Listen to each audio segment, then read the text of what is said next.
نحمدہ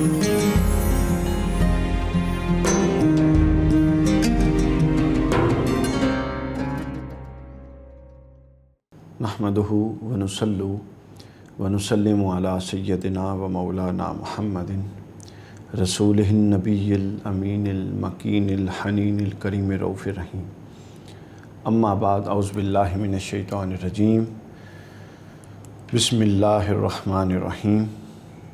وقال الذین لا یرجون لقاءنا لولا انزل علینا الملائکۃ او نری ربنا لقد استکبروا فی انفسہم واتوا عتوا کبیرا۔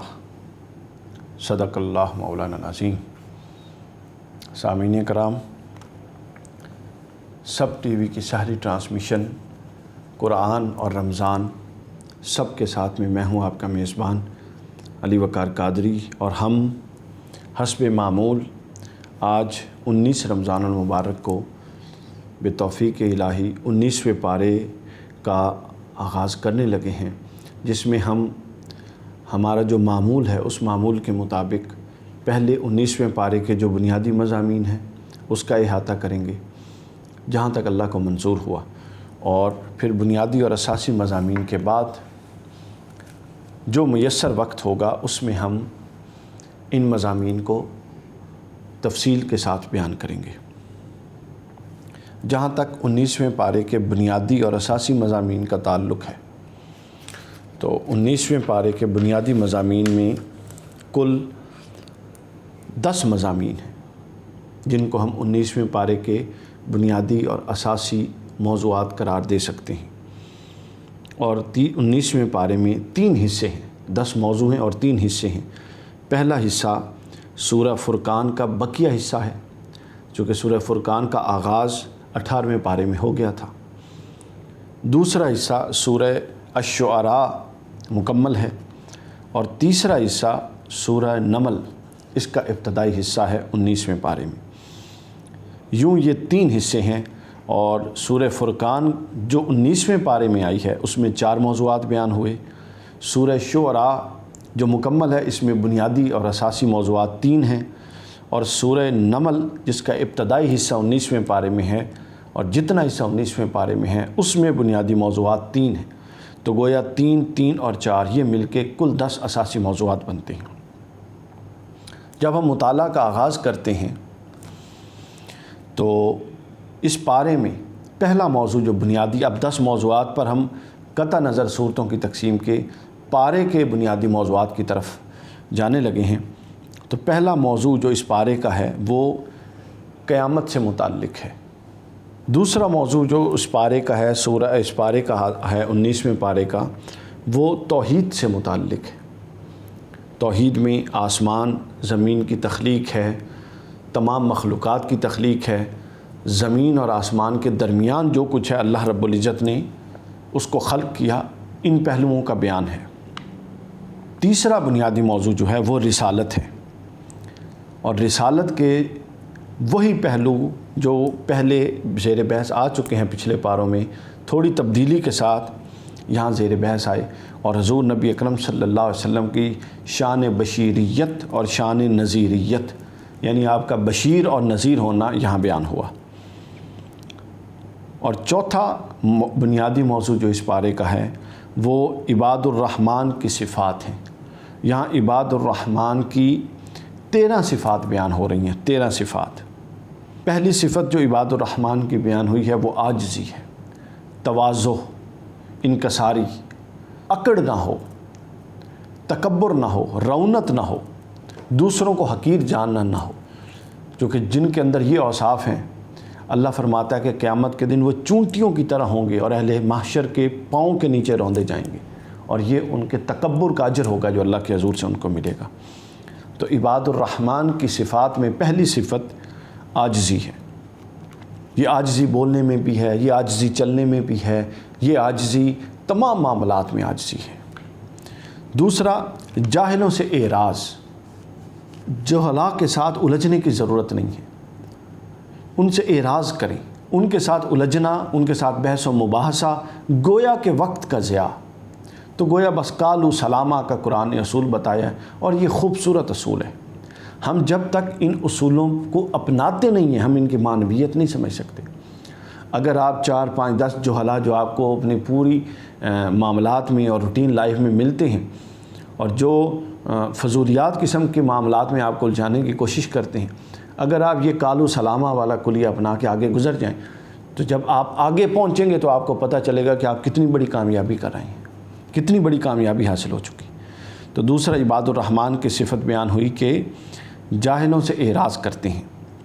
تیسری، راتوں کو عبادت کرتے ہیں، اللہ کے حضور خلوت میں کھڑے ہوتے ہیں اور اللہ کے حضور سر بسجود ہوتے ہیں، رکوع کرتے ہیں، سجدہ کرتے ہیں، تسبیح کرتے ہیں، تحلیل کرتے ہیں، قرآن پڑھتے ہیں۔ یہ تیسری نشانی تھی عباد الرحمن کی۔ اس کے بعد عباد الرحمن کی چوتھی نشانی کہ یہ ایسے خاشع ہوتے ہیں، خشیت والے، ڈر والے، کہ جہنم کے عذاب سے اللہ کی پناہ مانگتے رہتے ہیں۔ کیا خوبصورت نشانیاں ہیں۔ میں نے عرض کیا تھا پہلے بھی اور دوبارہ عرض کر رہا ہوں کہ قرآن مجید میں 18 سے زائد مقامات ایسے ہیں جس میں مومنین کی، اہل جنت کی، صالحین کی، صدیقین کی نشانیاں بیان ہوئیں، اور وہ کھول کھول کے لائے عمل ہمارے سامنے رکھ دیا گیا ہے کہ ہم ان میں سے کسی ایک کو اٹھا لیں اور اس پر چل کے کامیابی سے ہم کنار ہو جائیں۔ یہ جو مختلف لائے عمل اور مختلف صورتوں میں اور مختلف پاروں میں مختلف قسم کی کامیابی کے گر بیان ہوئے ہیں، اس کی مثال ایسے ہی ہے کہ سینٹرل پوائنٹ اور منزل ایک ہے، راستے جدا جدا ہیں۔ کوئی کسی راستے سے آنا چاہتا ہے، کوئی بطریق صدق آنا چاہتا ہے، کوئی بطریق علم آنا چاہتا ہے، کوئی بطریق سخا آنا چاہتا ہے، کوئی بطریق جس بھی طریق سے جس کو جو سوٹ کرتا ہے، کوئی بطریق تقوی آنا چاہتا ہے، کوئی بطریق تلاوت قرآن آنا چاہتا ہے، کوئی بطریق متوجہ الی الرسول ہو کے آنا چاہتا ہے۔ یہ اپنے اپنے ذوق، اپنے اپنے مزاج اور اپنے اپنے میلان کی بات ہے، لیکن اصل یہ ہے کہ منبع اور جو منزل مقصود ہے وہ سب کی ایک ہے۔ اس کے بعد پانچواں اور چھٹا دونوں موضوعات خرچ سے متعلق ہے۔ پہلا حکم عباد الرحمن کی پہلی جو نشانی ہے خرچ کرنے سے متعلق، یعنی 5ویں نشانی، وہ یہ ہے کہ یہ خرچ میں اعتدال رکھتے ہیں، اور چھٹی یہ ہے کہ یہ فضول خرچ نہیں ہوتے، یعنی نہ یہ بخل کرتے ہیں کہ بالکل ضروری جگہوں پر بھی خرچ نہ کریں، اور نہ یہ فضول خرچ ہیں کہ شیطان کے بھائی بن جائیں، ہر وقت اسراف، ہر وقت فضول خرچی، حتیٰ کہ اس حد تک فضول خرچی کہ ضرورت کے بعد خود تنگ دست بن کے بیٹھ جاتے ہیں۔ ان دونوں رستوں کے درمیان عباد الرحمن کا رستہ ہے۔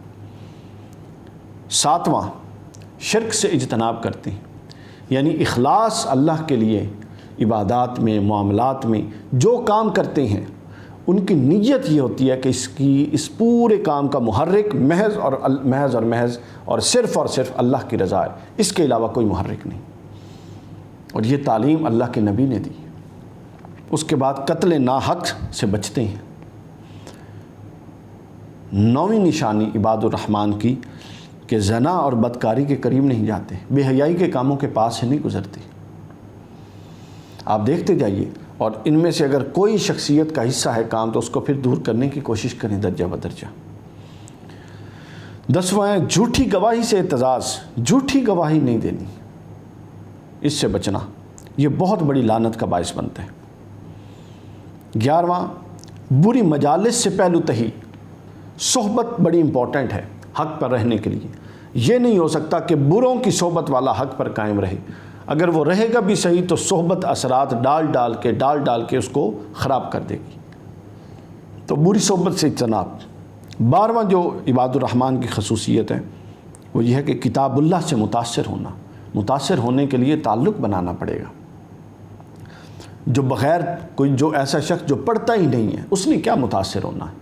تو اللہ فرماتا ہے کہ کتاب اللہ کا اثر وہ قبول کرتے ہیں، تو اثر تو تب ہی قبول ہوگا نا کہ کتاب اللہ کو کھولیں گے، اس کو دیکھیں گے، اس کو پڑھیں گے، اس پر توجہ کریں گے، تو توجہ کریں گے تو پھر وہ قرآن ہے، اللہ کا کلام ہے، وہ بدلے میں ایسی توجہ کرے گا کہ باطن پر پھر اس کے اثرات مرتب ہوں گے۔ اس کے بعد نیک بیوی بچوں کی دعا، اور یہ دعا کہ باری تعالیٰ ہمیں ہادی اور مہتدی بنا دے، دعا کے ساتھ تعلق، اللہ سے مانگنا، عز و انکساری، یہ 13 صفات عباد الرحمن کی اس پارے میں بیان ہوئی۔ یہاں پر سورہ شعراء میں ہم داخل ہو جاتے ہیں اور اس کے 3 موضوعات ہیں، اور ان میں پہلا موضوع اور ہمارے کل پارے کا اگر تناسب دیکھیں تو وہاں پر 5واں موضوع 7 انبیاء کرام کے قصے بیان ہوئے ہیں، اختصار سے کچھ طوالت سے، یعنی کہیں اختصار کہیں تھوڑی طوالت کہیں اختصار۔ یہ قرآن کا اپنا نظم ہے۔ حضرت موسیٰ علیہ السلام کا، حضرت ابراہیم علیہ السلام کا، حضرت نوح علیہ السلام کا، حضرت ہود علیہ السلام کا، اور حضرت صالح علیہ السلام، حضرت لوط علیہ السلام، حضرت شعیب علیہ السلام کا۔ اس کے بعد اگلا جو موضوع ہے اس پارے کا وہ قرآن کی حقانیت کے مضامین اور شاندار مضامین، شاندار پہلو بیان ہوئے۔ اسے اللہ رب العزت نے اتارا، پہلا حصہ۔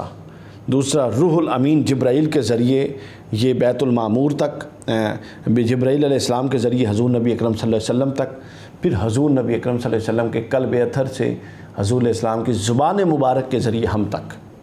تو دیکھیے اس قرآن میں کتنی نسبتیں اور کتنے فیوز جمع ہیں۔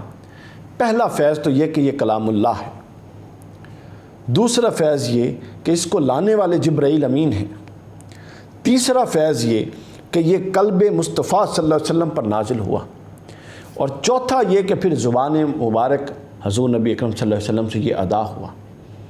تو دیکھیے کیا اس کے اندر روحانی اور الوہی اور کیا وراء الورا نسبتیں ہیں، عظیم نسبتیں ہیں۔ تو ان تمام نسبتوں کے تصور کے ساتھ جب قرآن کے ساتھ ہم جڑیں گے تو پھر قرآن کے اثرات کا معاملہ ہی جدا ہوگا۔ تو یہاں قرآن کے ان پہلوؤں کا زیر بحث آئے قرآن مجید کے ساتھ یہ بتایا کہ پھر جب یہ حضور کے قلب اطہر پر آیا اور حضور صلی اللہ علیہ وسلم کو اللہ نے فرمایا کہ آپ ان کو اب اس قرآن کے ذریعے خوشخبری بھی سنائیں جو اس پر عمل کرے گا، اور اسی قرآن کے ذریعے ان کو ڈرائیں بھی صحیح۔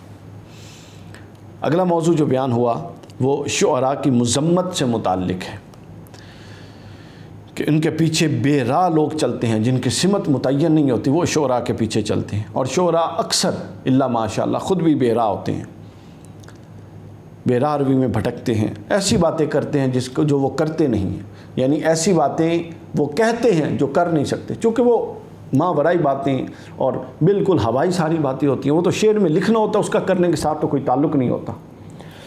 تو اس لیے شعراء کی مذمت کی گئی کہ یہ وہ باتیں کہتے ہیں جو خود نہیں کرتے۔ اس کے بعد ان میں ایک استثناء ہے، ہاں جو لوگ ایمان لے آتے ہیں اور نیک عمل اختیار کرتے ہیں اور اللہ کو کثرت سے یاد کرتے ہیں وہ پھر کامیاب ہو جاتے ہیں۔ اس کے بعد سورہ نمل کے ابتدائی حصے میں جو موضوعات ہیں وہ شامل ہوتے ہیں، اور اس پارے کا سیکنڈ لاسٹ موضوع پھر قرآن مجید کی عظمت کا ذکر آیا، اور اس کے بعد 5 انبیاء کرام علیہم السلام کا بعضوں کا اختصار سے اور بعضوں کا تفصیل سے ذکر ہے۔ حضرت موسیٰ علیہ السلام، حضرت داؤد علیہ السلام، حضرت سلیمان علیہ السلام، حضرت صالح علیہ السلام، حضرت لوط علیہ السلام، یہ 5 انبیاء کا ذکر، اور اس کے بعد 3 واقعات اختصار سے تھوڑی تفصیل سے بیان ہوئے ہیں۔ ایک نمل مکھی کا، چونٹی والی مکھی کا واقعہ، دوسرا ہدہد کا واقعہ، اور تیسرا ملکہ سبا اس کا واقعہ۔ تو یہ 3 واقعات یہاں پر بیان ہوئے ہیں، واقعہ نمل، واقعہ ہدہد اور واقعہ سبا۔ یہ قرآن مجید کے 19ویں پارے کے بنیادی موضوعات کا ہم نے احاطہ کیا۔ اب ہم اس کی تفصیل میں جاتے ہیں۔ سورہ فرقان سے جیسے کہ میں نے عرض کیا اس کا ابتدا ہوتی ہے۔ سورہ فرقان مکی صورت ہے، 77 آیات ہیں، 6 رکوع ہیں، اور اس کے پہلے 2 رکوع 18ویں پارے میں اس سے پہلے گزر چکے ہیں، اور بات تسلسل سمجھانے کے لیے میں اعادہ کر دیتا ہوں اختصار سے مضمون کا، کہ ان میں عظمت قرآن کا پہلو بیان ہوا کہ جس کے بارے میں مشرکین مختلف قسم کے اعتراض اٹھاتے تھے اور اللہ کی آیات کو جھٹلاتے تھے، اور ایک گروہ اس میں سے یہ کہتا تھا کہ یہ قرآن گزشتہ قوموں کے قصے ہیں، پچھلے لوگوں کی کہانیاں قرار دیتے تھے، اور دوسرا گروہ سے یہ کہتا تھا کہ حضرت محمد رسول اللہ کی اپنی تخلیق ہے معاذ اللہ، اور یہ آپ نے اہل کتاب کے تعاون سے بنا لیا۔ قرآن مجید نے اس حصے میں جو پچھلے پارے میں گزرا تھا سورہ فرقان کا، ان تمام چیزوں کا رد کر کے حقانیت قرآن پر ایک زبردست قسم کی بات کی اور بحث کی۔ یہاں ایک اہم نقطہ ہے جو سمجھنے سے متعلق ہے کہ آپ دیکھ رہے ہوں گے، جو سامعین ہمارے ساتھ چل رہی ہیں پہلے دن سے، وہ دیکھ رہے ہوں گے کہ کتنا ریپیٹیشن ہے تکرار ہے قرآن مجید کے موضوعات میں، کتنی ریپیٹیشن اور تکرار ہے، یعنی ہر پارے میں کم از کم چند ایک موضوع تو ایسے ہوتے ہیں جو مستقلاً چل رہی ہیں، لیکن اس تکرار کے اندر جو حسن ہے وہ یہ ہے کہ تکرار محض نہیں ہے، یعنی یہ نہیں کہ پہلے کوئی بات بیان ہوئی اور وہ بات اسی انداز میں، اسی پیرائے میں، اسی زاویے میں دوبارہ بیان ہو رہی ہو، نہیں، بات وہی ہے مگر اس بات کا انداز، زاویہ بدل دیا ہے، اور اس زاویہ بدلنے سے یہ ہو گیا کہ اس سے ہدایت کا ایک نیا پہلو سمجھ میں آتا ہے، جس سے کیا ہوتا ہے، ایک تو نیا پہلو سمجھ میں آ گیا، دوسرا یہ ہوا کہ جو پہلے اسی واقعہ کا ایک پہلو تھا، جب نیا پہلو اس کے ساتھ جڑے گا تو اوورآل جو پورا ایک کانسیپٹ ہے اس موضوع سے متعلق وہ وسیع سے وسیع تر ہوتا جائے گا، اس میں وسعت آتی جائے گی، اور یہی اس کا کمال ہے۔ اس کو تذکرہ کہا گیا، ذکر کہا گیا، قرآن کو یاد دہانی ہے، یعنی بہت ساری چیزوں کی اس کی یاد دہانی ہے، لیکن اس کا حسن یہ ہے اور اس کا نظم یہ ہے اور اس کا اعجاز یہ ہے کہ یہ محض یاد دہانی کو بھی ریپیٹڈلی چیزوں کے ذریعے نہیں لاتا، بلکہ اعادہ ایسا ہوتا ہے چیزوں کا کہ اس اعادہ کے اندر، اس تکرار کے اندر بھی نئے پہلو شامل ہوتے ہیں۔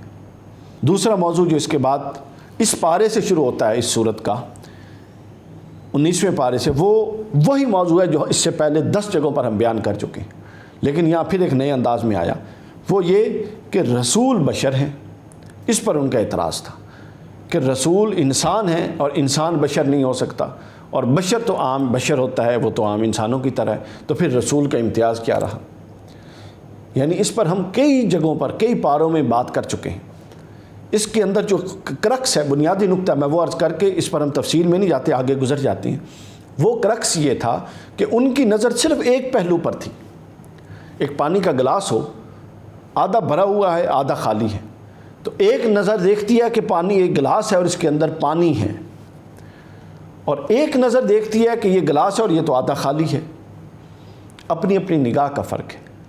وہ انبیاء کی وہ حیات بشری جو ایک عام انسان کی طرح ان کے معاشرے میں گزرتی تھی، وہ کھاتے پیتے تھے، شادیاں کی، ان کی اولاد ہوئی، ان کی جو مقدس جسم ہوتے تھے اس کو تکلیف ہوئی، پھر وہ اللہ کے حکم سے اس دنیا سے تشریف لے گئے، وصال ہو گئے، وفات ہو گئی، وہ ان امور کو دیکھ کر کہہ دیتے تھے کہ اس کے اور ہمارے اندر کیا فرق ہے، جبکہ اللہ نے کیٹاگوریکل اس تصور کی نفی کی، جہاں یہ فرمایا کہ میں تمہاری طرح کا بشر ہوں، وہیں یہ فرمایا کہ کون ہے تم میں میری مثل، مجھے تو اللہ کھلاتا اور پلاتا ہے، مجھ پر تو دن رات وہی آتی ہے، میری تو آنکھیں سوتی ہیں، دل جاگتا ہے۔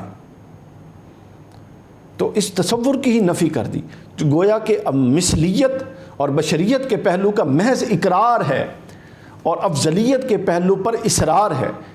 کیوں اصرار ہے؟ اس لیے اصرار کرنا چاہیے کہ یہ جو بشریت کے پہلو پر بار بار تکرار قرآن میں آ رہی ہے، یہ منافقین کی، مشرکین کی، کفار کی نفسیات تھی، وہ کرتے ہی یہی تھے، اور انکار نبوت کا ان کے پاس بہترین بہانہ یہ تھا کہ رسول بشر ہے اور بات ختم۔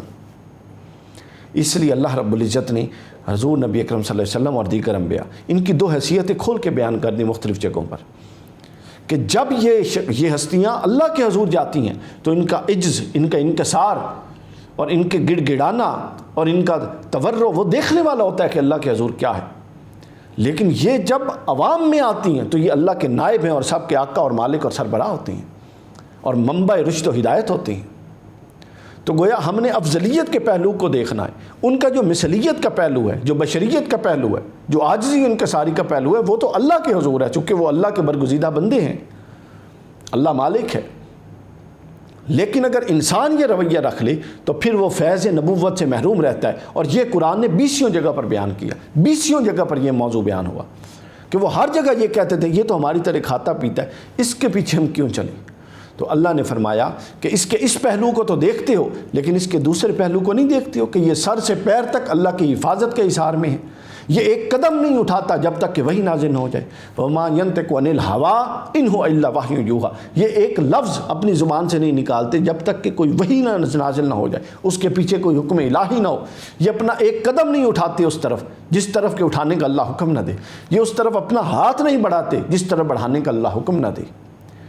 تو قرآن مجید نے اس تصور کی شدت کے ساتھ نفی کر دی، اور پھر ایک اور اعتراض تھا ان کا، اس کی بھی قرآن نے نفی کی، بشریت کے ساتھ۔ اگلا اعتراض یہ تھا کہ اگر چلے بشروں میں ہی رسول بنانا تھا تو کسی مالدار جگیردار بندے کو بناتا اللہ رسول۔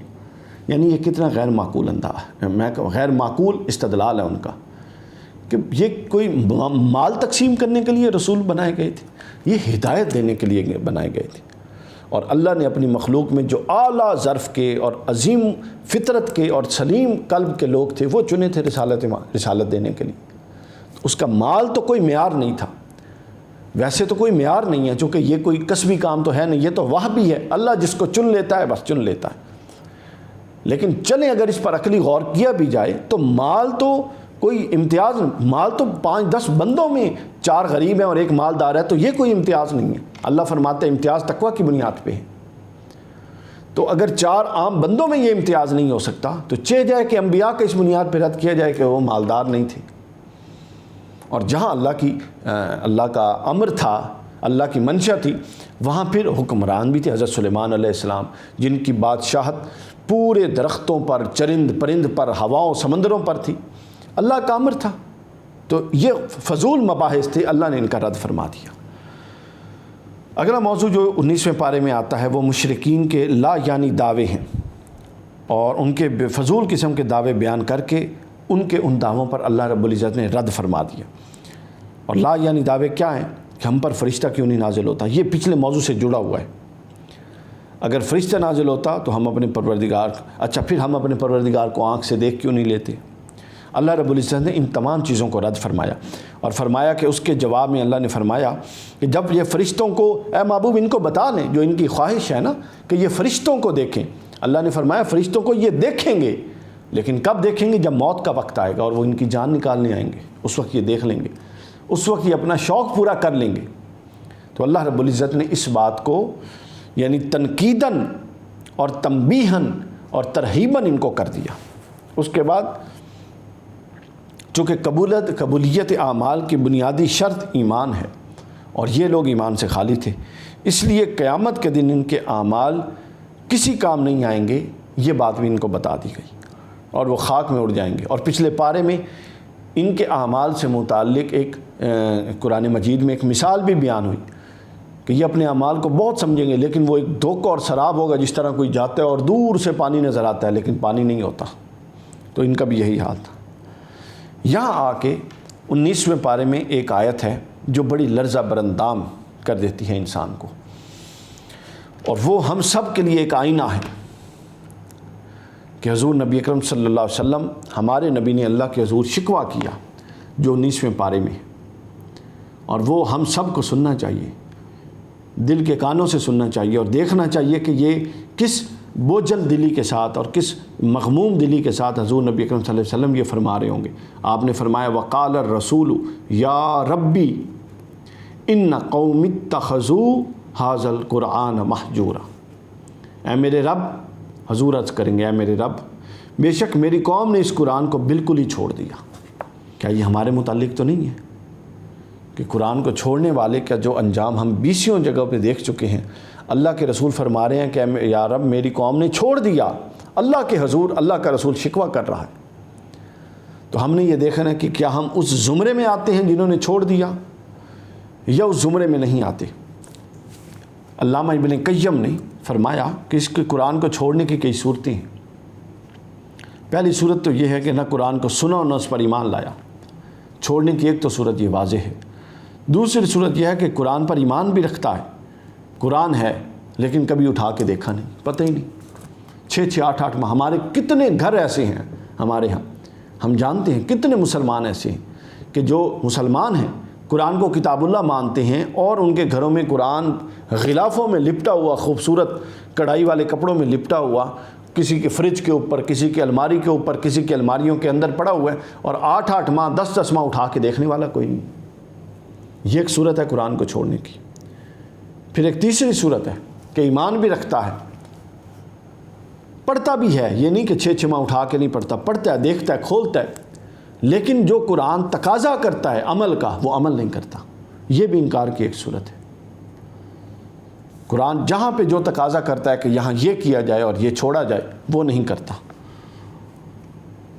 اس کے بعد ایک چوتھی صورت، یہ درجہ بدرجہ ہے، اس کے بعد ایک چوتھی صورت علامہ ابن قیم نے بیان کی، وہ یہ ہے کہ قرآن پڑھتا بھی ہے، سمجھتا بھی ہے، کچھ نہ کچھ عمل بھی کرتا ہے، لیکن قرآن کے جو گہرے اور مفاہیم ہیں، علمی مفاہیم، ان میں غور و خوض نہیں کرتا، تدبر نہیں کرتا۔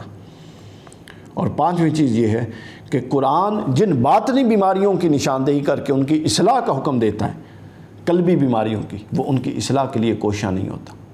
تو گویا ان میں سے پانچوں میں سے کوئی بھی وجہ ہو، ہمیں اس سے بچنا ہے، تاکہ کل کو خدا نخواستہ ہمارا شمار ان میں نہ ہو کہ جو قرآن کو نہیں مانتے۔ اور ہمارے معاشرے کا حال بھی آپ دیکھ لیں، اسی وجہ سے ہے۔ اللہ کے رسول نے، اللہ نے فرمایا کہ یہ قرآن کے ذریعے ہم قوموں کو عروج دیتے ہیں اور اسی کے ذریعے زوال دیتے ہیں، یعنی جو اس کو تھام لیتا ہے من کل الوجوہ، اس کو پھر عروج ہے، اور جو اس کو تھام نہیں لیتا اور چھوڑ دیتا ہے اس کو زوال ہے۔ اقبال نے کیا کہا تھا؟ وہ زمانے میں معزز تھے مسلمان ہو کر، اور تم خوار ہوئے تارک قرآن ہو کر۔ تو یہ پیغام ہے یہاں پر قرآن مجید نے براہ راست دیا ہے، اور حضور صلی اللہ علیہ وسلم کا شکوہ ہے 19ویں پارے میں۔ اس کے بعد اگلا موضوع جو بیان ہوتا ہے اس پارے میں، وہ قرآن کے یک بارگی نازل نہ ہونے پر مشرکین اور منافقین کا اعتراض ہے کہ اگر یہ کتاب اللہ ہے تو یہ ایک ہی دفعہ کیوں نہیں آ جاتی؟ کوئی نیا معاملہ پیش آتا ہے، وہ معاملہ رسول اللہ صلی اللہ علیہ وسلم کی بارگاہ میں جاتا ہے، اس پر پھر آیات آ جاتی ہیں۔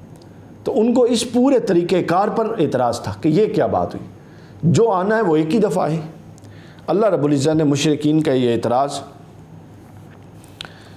کہ یہ یک بارگی نازل کیوں نہیں ہوا، اس کا بھی رد کر دیا، اور فرمایا کہ اس کے یک بارگی نازل نہ ہونے میں بہت سی حکمتیں ہیں جو اللہ جانتا ہے۔ اگر یہ یک بارگی نازل ہوتا تو قرآن کے کونے، دنیا کے کونے کونے میں جو قرآن کے حفاظ ہیں، کیا وہ یک بارگی حفظ ہو سکتا؟ اس وقت جب ہو گئے نا، یعنی جیسے ہی نازل ہوتا تھا ساتھ ساتھ صحابہ کرام یاد کرتے رہے، اور جو مکمل ہوا تو ہزاروں لوگ ایسے تھے جن کو یاد تھا۔ تو اگر یہ یک بارگی ہوتا تو یہ معاملہ نہیں ہو سکتا۔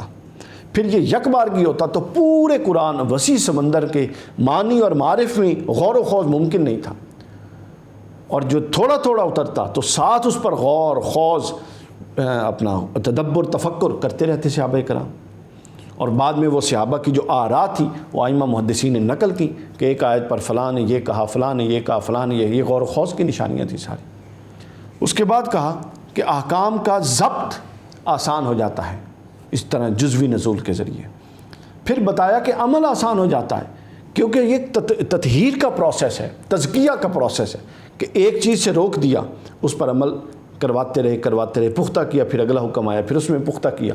یوں قرآن درجہ بدرجہ آسانی کے ساتھ انسان کو کاملیت کی طرف لے کر جاتا تھا۔ تو قرآن مجید کے یہ تمام اعتراض جو وہ قرآن پر کرتے تھے، ان کے رد کے بعد اللہ رب العزت نے اپنے محبوب حضور نبی اکرم صلی اللہ علیہ وسلم کو تسلی دی اور فرمایا کہ یہ آپ کے ساتھ معاملہ نہیں ہے اے محبوب، بلکہ یہ حضرت موسیٰ، حضرت ہارون، حضرت نوح، حضرت ہود علیہ السلام، حضرت صالح علیہ السلام اور دیگر انبیاء کے ساتھ بھی یہی معاملہ رہا، اور ان پر بھی جو عمومی اعتراض تھے وہ اسی نوعیت کے تھے۔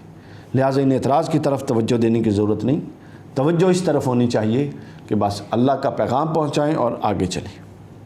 یہاں یہ موضوع ختم ہوتا ہے، اور یہاں پر عباد الرحمن کی 13 صفات کا ذکر آتا ہے، جس کا ہم نے پہلے بیان کر لیا۔ اختصار سے میں بیان کر دیتا ہوں۔ عباد الرحمن کی 13 صفات، یعنی جو اللہ کے بندے ہیں، رحمان کے بندے ہیں، ان کے اندر اللہ فرماتا ہے کہ 13 صفتیں ہونی چاہیے، اور وہ 13 صفتیں کیا ہیں؟ ان میں عاجزی ہونی چاہیے، تواضع ہونی چاہیے، وہ اکڑے ہوئے نہ ہوں، ان کی گردن میں سریہ نہ ہو۔ اس کے بعد وہ جاہلوں سے اعراض کرنے والے ہوں، راتوں کو جاگنے والے ہوں، عبادت کرنے والے ہوں، جہنم کے عذاب سے خوف زدہ رہتے ہوں، یعنی امید کے ساتھ ساتھ ان پر ایسی کیفیت بھی رہے کہ کبھی وہ جہنم کے عذاب سے بھی ڈرتے ہوں۔ پھر خرچ کرنے میں اعتدال ہوں، نہ فضول خرچ ہوں اور نہ بخیل ہوں، نہ اس طرح کے ہر شے اڑا دیں، نہ اس طرح کے مال پر سام بن کے بیٹھ جائیں اور اپنی ضروریات بھی پوری نہ کریں، اس سے دونوں کو رد کر کے حد اعتدال میں رہنے کے لیے کہا گیا۔ پھر شرک سے اجتناب کریں، پھر قتل ناحق سے بچیں، پھر زنا اور بدکاری سے متعلق جملہ امور سے بچیں، پھر جھوٹی گواہی سے بچیں، اس کے بعد بری مجالس سے پہلو تہی کریں، صحبت کا بیان ہے کہ اچھی صحبت کا انتخاب کریں، اور اچھی صحبت کے لیے حدیث پاک میں رہنمائی موجود ہے کہ جس کو دیکھنے سے اللہ یاد آ جائے اس کی صحبت میں بیٹھیں، اس کے بعد اللہ کی کتاب سن کر متاثر ہوں اور اس سے فائدہ اٹھائیں، اور اللہ تعالیٰ سے نیک بیوی بچوں کی دعا، اور یہ دعا کہ باری تعالیٰ ہمیں ہادی اور مہتدی بنا دے، یہ ان کی صفات بیان ہوئی۔ یہاں پر ان صفات پر، عباد الرحمن کی صفات پر یہ صورت ختم ہوتی ہے، اور ہم سورہ فرقان کے اختتام کے بعد یہاں سے ہم سورہ الشعراء میں داخل ہو رہے ہیں۔ سورہ الشعراء، یہ شعراء مکی صورت ہے، 227 آیات ہیں، 11 رکوع ہیں۔ اس صورت کی ابتدا حروف مقطعات سے ہوتی ہے، اور عمومی اسلوب کے تحت حروف مقطعات کے بعد جو صورت حروف مقطعات سے شروع ہوتی ہے اس میں قرآن مجید کی حقانیت کے مختلف پہلو ضرور زیر بحث آتے ہیں، تو وہ کچھ پہلو زیر بحث آئی۔ اس کے بعد اگلا جو یہاں موضوع ہے وہ رویہ جو مخالفین کا تھا، جن کے سامنے نصیحت اور ہدایت کی بات کی جاتی تھی، وہ زیر بحث آیا کہ جو بھی مخالف تھے ان کے سامنے جب نصیحت کی اور ہدایت کی بات کی جاتی تھی تو وہ آگے سے سوچنے سمجھنے کا کام نہیں کرتے تھے کہ کوئی بات کر رہا ہے، سن لیں، پھر اس پر غور کریں کہ سمجھ میں آتی ہے یا نہیں آتی، پھر اس کے صحیح اور سکم پہلو کو یعنی ڈائلاگ کی طرف جائیں۔ اگر انکار ہی کرنا ہے تو غور و فکر کر کے کوئی معقول انکار کریں۔ وہ چونکہ الوہی دعوت تھی انبیاء کے ذریعے جو آئی، اور اس میں سکم پہلو اور اس میں امکان خطا تو تھا نہیں، تو قرآن نے اس پر تنقید کی کہ وہ بات سن کے غور و فکر ہی نہیں کرتے، بس محض تعصب کی بنیاد پر سنتے اور انکار کر دیتے۔ یہاں سے ہمیں ایک رویے کی سمجھ آتی ہے کہ ہمیں جو بات کوئی کرے اس بات کو تحمل مزاجی سے سن کے پھر اس پر غور کر کے اس کے دیگر پہلوؤں پر تب اس پر رائے دینی چاہیے۔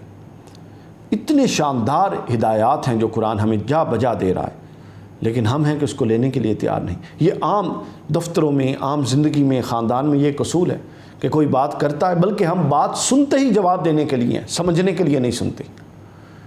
یعنی ہم جب بات سن رہے ہوتے ہیں نا تو ادھر سے بات آ رہی ہوتی ہے اور ادھر سے ہمارے ذہن میں اس کا جواب بن رہا ہوتا ہے، یعنی درمیان میں کوئی کوشن نہیں ہے کہ تھوڑا غور کر لیا جائے کہ کیا کہا جا رہا ہے۔ ہم صرف یہ دیکھتے ہیں کہ کون کہہ رہا ہے، جو کہہ رہا ہے اگر وہ ہماری گڈ بکس میں ہے تو وہ چاہے جتنی فضول بات کرے ہم اس کو اکاموڈیٹ کرنے کے لیے تیار ہو جاتے ہیں، اور اگر کوئی کہنے والا اچھی اور فائدے کی بات کر رہا ہو اور ہم اس کو پسند نہیں کرتے تو ہم اس کی بات کا انکار کر دیتے ہیں اور منفی پہلو نکال لیتے ہیں۔ تو اس رویے کو قرآن مجید نے ڈسکریج کیا۔ اس نقطے کے بعد آگے انبیاء اکرام علیہ السلام کے کچھ قصے بیان ہو رہے ہیں، کچھ واقعات۔ حضرت موسیٰ علیہ السلام کا واقعہ بیان ہوا کہ انہیں اللہ نے نبوت عطا فرمائی، پھر فرعون کے پاس جانے کا حکم دیا، اور آپ اللہ رب العزت کے حکم کی تعمیل میں فرعون کے دربار میں پہنچ گئے۔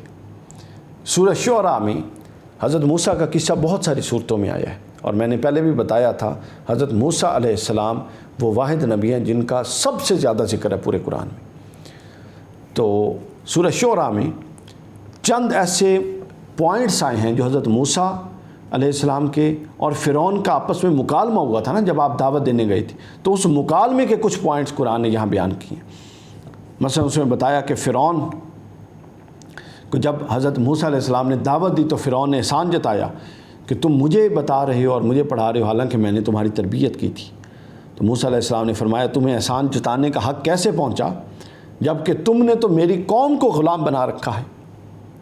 فرعون نے پھر آگے حضرت موسیٰ علیہ السلام کو قتل کا واقعہ یاد دلایا جو حضرت موسیٰ سے اتفاق نہ چاہتے ہوئے ہو گیا تھا۔ حضرت موسیٰ علیہ السلام نے جواب دیا کہ وہ قتل خطا تھا جو سرزد ہو گیا تھا، ارادتاً نہیں تھا۔ پھر فرعون نے کہا کہ رب العالمین کیا چیز ہے جس کی تم مجھے دعوت دینے آئے ہو، کہ ایک رب ہے جو عالمین کا رب ہے اور میں اس کو مانوں، وہ کون ہے؟ حضرت موسیٰ نے فرمایا رب العالمین وہ ہے کہ جس نے اس زمین کو، آسمان کو اور ان دونوں میں جو کچھ ہے اس سب کو اسی رب العالمین نے پیدا کیا ہے، اور تمہارے آباء و اجداد کو بھی اسی نے پیدا کیا، اور وہ ہے جو مشرق سے سورج کو نکالتا ہے اور مغرب میں سورج کو غروب کرتا ہے۔ یہ رب العالمین کی تعریف کی حضرت موسیٰ علیہ السلام نے فرعون کے دربار میں۔ تو جب رب العالمین کا کانسیپٹ آیا تو یہ وہ تصور ہے جہاں آ کر فرعون مبہوت ہو گیا بالکل. اور بالکل یہی بات جب حضرت ابراہیم علیہ السلام نے نمرود کے سامنے کی، جو وہ کہتا تھا کہ حضرت ابراہیم نے فرمایا کہ میرا رب وہ ہے جو زندگی موت کا مالک ہے، تو اس نے 2 لوگ بلوا لیے. دونوں کو سزائے ہو چکی تھی موت کی، ایک کو مروا دیا، ایک کو بچوا دیا، ایک بچا لیا. اور حضرت ابراہیم سے کہا دیکھو میں بھی زندگی موت کا مالک ہوں، ایک کو میں نے بچا لیا اور ایک کو مار دیا. تو حضرت ابراہیم نے پھر دلیل دی، اچھا تو پھر میرا رب وہ ہے جو مشرق سے سورج نکالتا ہے اور مغرب میں غروب کرتا ہے. وہ بھی مبہوت ہو کے رہ گیا. تو یہ بھی مبہوت ہو گیا رب العالمین کی تعریف سن کے.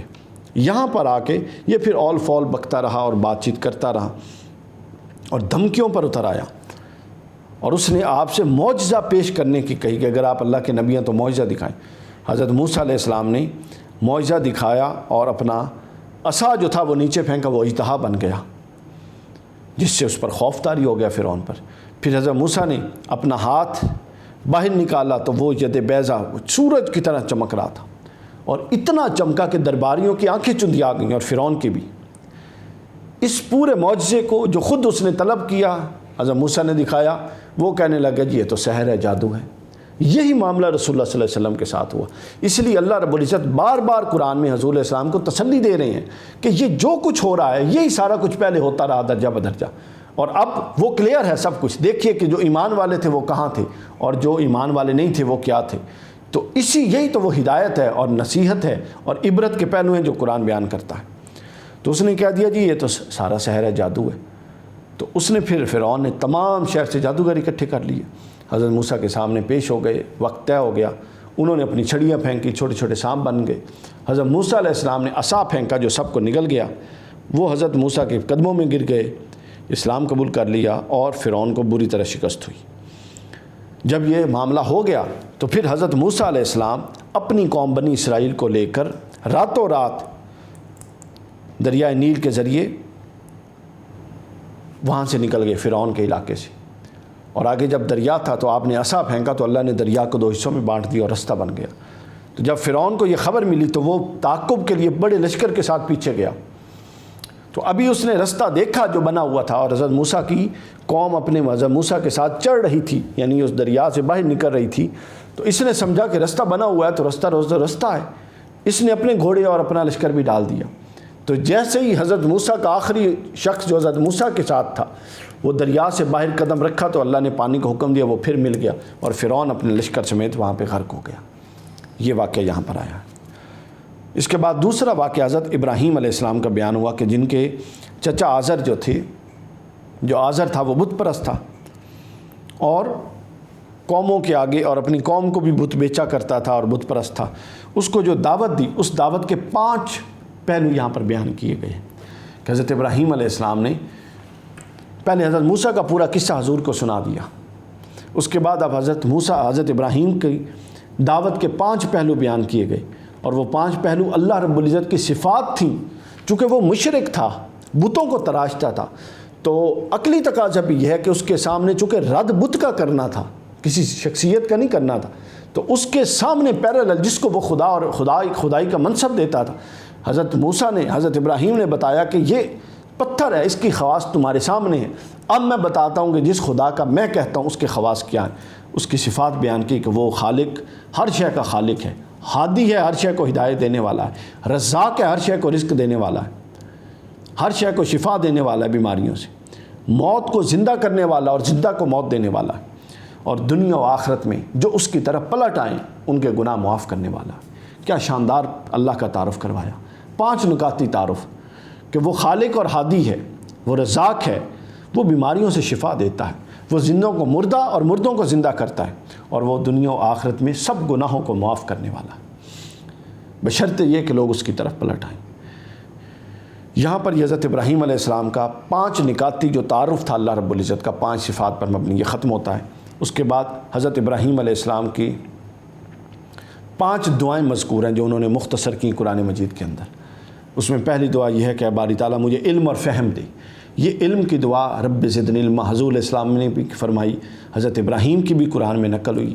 2 انبیاء، جلیل القدر انبیاء، اولو العزم پیغمبر، ان دونوں کی دعائیں تو بالکل نقل ہیں، قرآن کے متن کا حصہ ہیں کہ باری تعالیٰ ہمیں علم عطا فرما۔ تو گویا اگر انبیاء مانگا کرتے تھے تو ہمیں بھی ہر وقت علم میں وسعت کی دعا مانگنی چاہیے، چونکہ اینڈ آف دا ورلڈ تو کچھ نہیں ہے آگے سے آگے بڑھنے کے لیے۔ تو اے باری تعالیٰ مجھے علم وسعت عطا فرما۔ اس کے بعد فرمایا اے باری تعالیٰ مجھے لوگوں میں میرا ذکر اچھے طور پہ جاری فرما، یعنی یہ مجھے خیر سے یاد کریں۔ کیا خوبصورت خواہش تھی، دعا تھی کہ اے باری تعالیٰ یہ میرا خیر کے ساتھ ذکر کریں۔ پھر فرمایا باری تعالیٰ مجھے جنت میں جگہ عطا فرما۔ پھر فرمایا باری تعالیٰ میرے والد کو معاف فرما، چونکہ وہ گمراہی میں تھے۔ اس کے بعد فرمایا کہ مجھے آخرت میں رسوا نہ کرنا۔ یہ 5 دعائیں حضرت ابراہیم کی مذکور ہیں۔ اس کے بعد تیسرا قصہ شروع ہو جاتا ہے حضرت نوح کا۔ حضرت ابراہیم کا قصہ تمام ہوا، پہلے حضرت موسیٰ کا آیا۔ حضرت ابراہیم کے قصے میں 2 چیزیں تھیں، 5 صفات باری تعالیٰ اور پھر حضرت ابراہیم کی 5 دعائیں۔ یہاں پر حضرت ابراہیم کا تذکرہ کلوز ہوتا ہے اور حضرت نوح کے تذکرے میں ہم داخل ہو جاتے ہیں کہ جنہوں نے اپنی قوم کو 9.5 سال تبلیغ کی، وہ نہیں مانی، ہدایت نہیں حاصل کی۔ بتا دیا گیا کہ استقامت سے حق کی راہ پہ چلتے رہو، نتائج اللہ کے ہاتھ میں ہیں۔ اس کے بعد چوتھا قصہ حضرت ہود علیہ السلام کا ہے کہ جو قوم جسمانی قوت، عمر میں، طویل القامت ہونے میں اور خوشحالی میں اس کی مثال ہی کوئی نہیں تھی، یعنی وہ کبھی ذوب زوال ہونے کا تصور نہیں کرتی تھی۔ انہوں نے بغیر ضرورت کے بڑے بڑے محلات اور پہاڑوں کے اندر پتھروں کو تراش کے اندر محلات اور غار بنائے ہوئے تھے، لیکن جب حق کی دعوت کو ٹھکرایا تو اللہ کا عذاب آ کر رہا، اور ان کے تکبر کا اور ان کی جو کذب تھا، جو جھٹلانا تھا اللہ کو، اللہ کے رسول کو، اس نے اس کو تباہ کر دیا۔ 5واں قصہ حضرت صالح علیہ السلام کا ہے کہ ان کی قوم کو مادی وسائل، رزق کی فراوانی، امن، تحفظ سب کچھ دیا تھا، سبز باغات دیے تھے، زمینیں دی تھیں جو اچھی زرخیز تھیں، لیکن انہوں نے اللہ کی ناشکری کی۔ اللہ رب العزت کی طرف سے ایک شاندار معجزہ تھا ناقۃ اللہ کا، اس کی توہین کے اس کو ہلاک کر دیا۔ نتیجتاً کیا ہوا؟ اس ناشکری اور اس بے ایمانی کے نتیجے میں، اس خیانت کے نتیجے میں کیا ہوا؟ زلزلہ آیا اور اس نے پوری قوم کو ہلاک کر دیا۔ اس کے بعد 6 حضرت لوط علیہ السلام کا قصہ آتا ہے کہ جن کی قوم فسق، فجور، شہوت پرستی، بدکاری اور ایسے امور میں مبتلا تھی جو اس سے پہلے کبھی کسی نے نہیں کیا تھا۔ اللہ کے نبی نے متنبہ کیا، بار بار روکا، لیکن وہ رکنے پہ نہیں آئے۔ تو پھر کیا ہوا؟ آسمان سے پتھر برسے، بستی کو الٹا دیا گیا اور اللہ کے غضب کا شکار ہو گئے۔ یہ تمام نشانیاں بیان کی ہیں کہ اب پورے اس تناظر میں آپ بات کو سمجھنے کی کوشش کریں کہ 4-5 انبیاء کے قصے بیان کر کے، ان میں اہل حق کا انجام بیان کر کے اور ان میں اہل باطل کا انجام بیان کر کے انداز تخاطب پھر ہماری طرف ہو گیا کہ اب تم میں سے جو حق کو اپنائے گا، حق کو فالو کرے گا اور حق کے تقاضوں کے مطابق زندگی گزارے گا، وہ جان چکا ہے کہ اس کا نتیجہ کیا ہوگا۔ وہی ہوگا جو پچھلے حق والوں کا ہوا، کامیابی، اور جو ناکام ہوگا وہ جان لے کہ پہلے 5 قصے ہم نے سنائے ہیں کہ ناکام لوگوں کو کیا ہوا۔ کسی پر پتھر برسے، کسی پر عذاب، کسی پر کچھ، کسی پر کچھ، اور ہر ایک اللہ رب العزت کی ناراضگی کا شکار ہوا۔ یہاں 7واں قصہ حضرت شعیب علیہ السلام کی قوم کا، گھنے درخت، ثمر بار باغات، میٹھے پانی کے چشمے، بہت کچھ اللہ رب العزت نے عطا کیا، مگر وہ حقوق اللہ میں ڈنڈی مارتی تھی، ناپ تول میں کمی کرتے تھے۔ تو کیا ہوا؟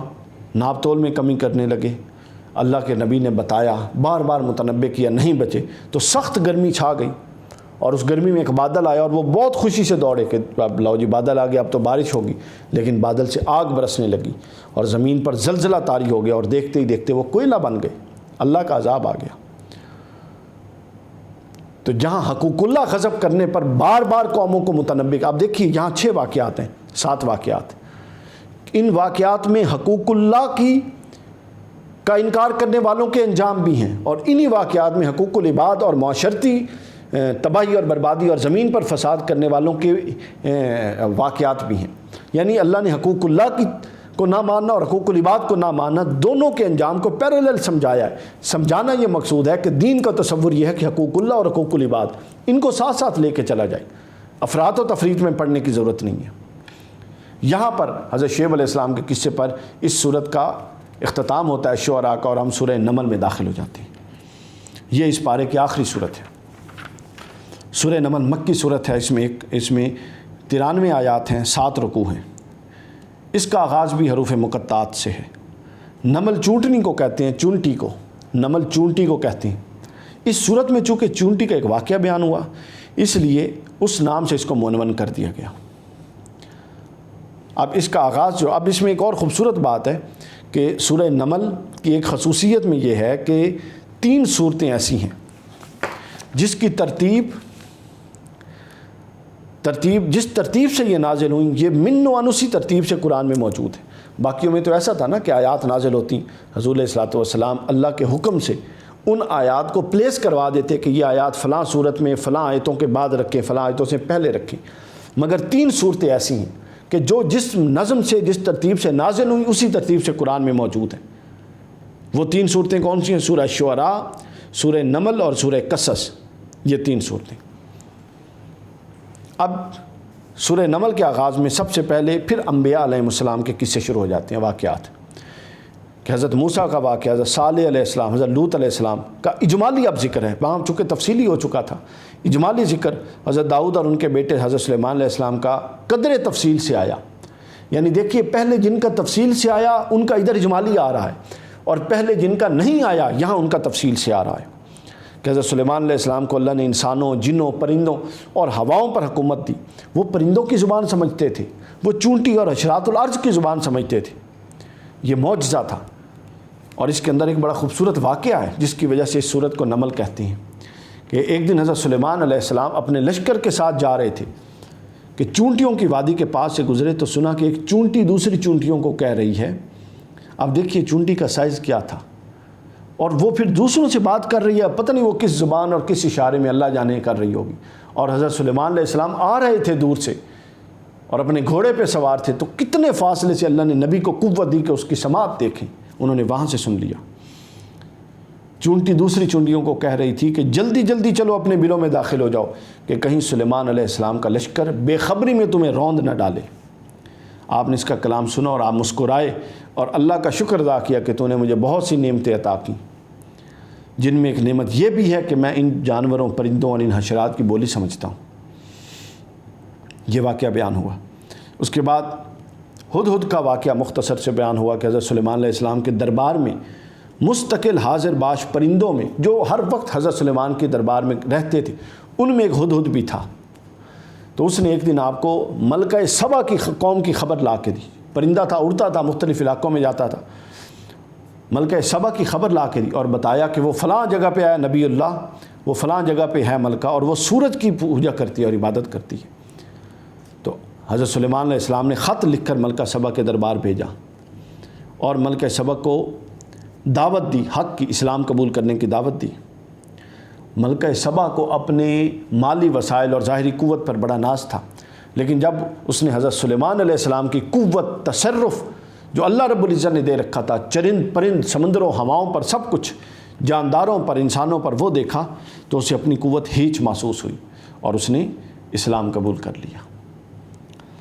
اس کے بعد حضرت صالح علیہ السلام اور حضرت لوط علیہ السلام کا ذکر ہے۔ پہلے حضرت صالح علیہ السلام کا ذکر کہ حضرت صالح علیہ السلام نے اپنی قوم کو ایمان کی دعوت دی تو وہ 2 حصوں میں بٹ گئی۔ ہمیشہ سے یہی رہا کہ جب کوئی حق کا پیغمبر، وہ نبی ہو یا غیر نبی، قوم کو دعوت دیتا ہے حق کی، تو اس سے متعلق 2 رائے بن جاتی ہیں۔ ایک رائے وہ جو اس کو ٹھیک مانتے ہیں، ایک رائے وہ جو اس کو غلط کہتی ہیں۔ تو جب حضرت سلیمان علیہ السلام نے دعوت دی تو کافر اور مومن الگ ہو گئے۔ اور اب یہ سنیے اہم نکتہ ہے کہ کثرت کس کے ساتھ ہوتی ہے۔ قرآن نے اس اصول کو طے کر دیا، فرمایا کہ کافروں میں 9 لیڈر تھے، 9 سردار تھے جو کفر کی طرف تھے، جنہوں نے آپس میں یہ قسمیں، اور ادھر کچھ بھی نہیں تھا، ادھر سادہ لوگ تھے، سردار سارے ادھر تھے، جاگیردار جو مخالف تھے، اور انہوں نے قسمیں کھا رکھی تھی، طے کر لیا تھا کہ چونکہ صالح دعوت دینے سے باز نہیں آ رہے تو ہم رات کو حملہ کر کے ان کو معاذ اللہ استغفر اللہ قتل کر دیتے ہیں۔ لیکن اپنے ارادے کو عملی جامہ پہنانے سے پہلے صبح ہوتی اور وہ قتل کرتے، اللہ نے ان کو اپنی عذاب کی لپیٹ میں لے لیا اور ان کا نام و نشان ختم کر دیا۔ اور آخری بات جو اس بارے میں ہوئی وہ ہوئی حضرت لوط علیہ السلام سے متعلق، کہ حضرت لوط علیہ السلام کی قوم کے آگے اندھیرا چھا گیا اور ان کے دل تاریک ہو گئے، جو وہ گناہ کرتے تھے۔ جو گناہ جب کرتا ہے تو گناہ کے عوض انسان کے قلب پر ایک سیاہ نقطہ لگتا ہے، گناہ در گناہ نکات بڑھاتا جاتا ہے، اور بالآخر خدا نخواستہ پورا دل سیاہ ہو جاتا ہے۔ تو جو سر سے پاؤں تک گناہ اور نجاست میں غرق ہو اسے وہ سمجھدار خیال کرتے تھے، یعنی وہ جس گناہ لواطت میں، جس گناہ میں وہ تھے مردوں کے ساتھ شہوت پوری کرنے میں، وہ ان کو اتنا خوبصورت اور ان کو لبھا گیا تھا کہ جو وہ کرتا اس کو وہ بہت اچھا سمجھتے، اور جو اس سے بیزاری کا اعلان کرتا اس کو وہ کم عقل اور احمق کہتے تھے اور اس کو دقیانوس کہتے تھے۔ یعنی اب دیکھیے کہ جب بندہ باطل کے پیچھے چلتا ہے، آخری بات میں نے یہاں سے کرنی ہے اور بڑی اہم بات ہے، یہ قصہ، یہ جو آخری جملے ہیں اس پارے کے 19ویں پارے کے، یہ ہمیں درس دے رہے ہیں کہ جب آپ بار بار ہر وقت جھوٹ، ہر وقت باطل کی باتیں، ہر وقت فریب، ہر وقت دجل، ہر وقت غلط بیانی، کذب بیانی، ان میں چلتے ہیں تو پھر کیا ہوتا ہے کہ دل سیاہ ہوتے ہوتے ہوتے ہوتے اصل بات بھی اصل نہیں لگتی، اور آپ جھوٹ کو اصل سمجھ، اتنا جھوٹ معاشرے میں پھیلا دو کہ اصل سچ بھی جھوٹ، مطلب سچ بھی جھوٹ لگنے لگے، سچ کی ویلیو ہی ختم ہو جائے، اتنا جھوٹ پھیلا دو کہ وہ سچ لگنے لگے، اور اگر کوئی سچ بولے تو کوئی ماننے کو تیار نہ ہو۔ یہ ہوا کہ انہوں نے اتنے گناہ کیے کہ ان کو گناہ مرغوب ہو گئے، اور اگر کوئی خلاف گناہ بات کرتا تو ان کو قبول نہیں تھا۔ فطرت انسانی تو یہ ہے نا کہ گناہ کر کے نادم ہوتی ہے، اور جب کوئی اچھی بات کرے اس طرف اس کو کھچاؤ ہوتا ہے، لیکن یہ فطرت اس وقت تک ہے کہ جب فطرت کو زندہ بھی رکھا جائے، جب فطرت گناہوں میں اتنی لت پت ہو جائے اور بندہ بالکل تمام حدیں پار کر دے اور سرکش اور ہٹ درم ہو جائے، پھر فطرت اپنی اصل بدل لیتی ہے اور وہ پھر برائی پسند بھی ہو جاتی ہے۔ تو ہمیں یہ چاہیے کہ اپنی آنکھیں کھولیں، اگر کسی کو غلط کرتے دیکھتے ہیں تو غلط کہیں۔ حدیث ہے صحیح بخاری مسلم کی کہ اگر تم میں سے کوئی دیکھے کہ غلط کام ہو رہا ہے تو کیا ہے، فَيُغَيِّرْهُ بِيَدِهِ، تو اپنے ہاتھ سے اس کو بدلے، فَإِن لَمْ يَسْتَطِعْ، اگر اس کی استطاعت نہیں تو پھر فَبِاللِّسَانِ، پھر زبان سے اس کو بدلے، یعنی اس کو غلط کہے، فَإِن لَمْ يَسْتَطِعْ، اگر اس کی بھی استطاعت نہیں فَبِقَلْبِهِ، تو پھر دل میں اس کو برا جانے، وَذَلِكَ أَضْعَفُ الْإِيمَانِ، اور یہ ایمان کا آخری اور کمزور درجہ ہے۔ تو اللہ تعالیٰ سے دعا ہے کہ ہمیں ان جملہ مضامین جو ہمارے معاشرتی، اعتقادی اور اصلاحی حوالے سے ہم نے پڑھے 19ویں پارے کے، ان مضامین کو عملی طور پہ اپنی زندگی میں اپنانے کی توفیق عطا فرمائے اور ہمارے حال پر لطف و کرم فرمائے۔ وما علینا الا البلاغ المبین۔